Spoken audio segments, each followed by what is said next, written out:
We turn our attention now to new developments in the Menendez brothers case. Last night, the Los Angeles County District Attorney's Office filed a new motion requesting a delay in the resentencing hearing for the brothers. That hearing is set to take place today. And you'll remember the brothers were convicted of killing their parents back in the 1980s, but in recent years, there's been a push for their release, in part over claims they were abused. For more on this, let's bring in CBS News legal contributor Caroline Polisi, joining us from Rye, New York. Good morning, Caroline. Great to see you. We know that the new DA out there in LA doesn't want these men released, but what's the strategy in trying to delay today's hearing?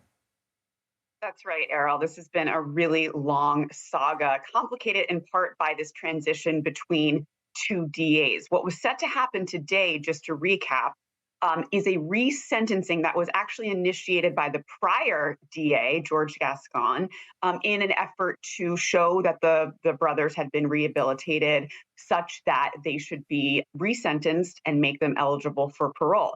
Now, Nathan Hochman, the new district attorney, came in. He actually, last week, the hearing was about he wanted to withdraw that previous memorandum issued by Gascon's office saying, we don't believe, the current DA administration does not believe that the brothers should be resentenced, in part because they haven't taken full responsibility for the crimes.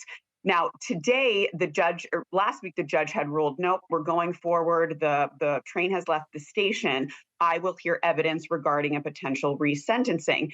Just last night, the district attorney's office asked to delay the sentencing because Gavin Newsom had asked the parole board actually to initiate a risk assessment of the brothers should he decide to grant them clemency or reduce their sentence. So there are separate tracks going on here. The DA's office's position is this hearing should not go forward without the benefit of that office is having the parole board's risk assessment. That's fascinating. What would happen in the parole board assessment? What might the expected outcome be from that?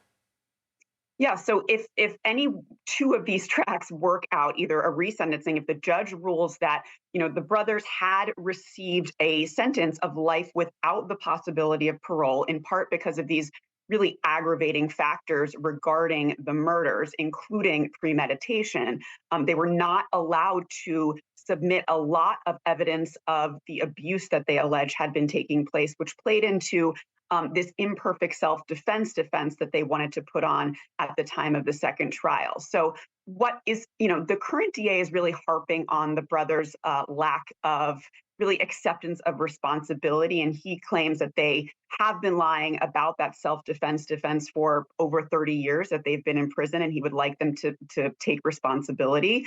The other position is that all of the Menendez brothers and therefore the victim's family is really behind letting the brothers free. It's more of a rehabilitation argument that in prison, they've started rehabilitation efforts. They have assisted inmates that they have been essentially model prisoners such that they should be resentenced to life with the possibility of parole.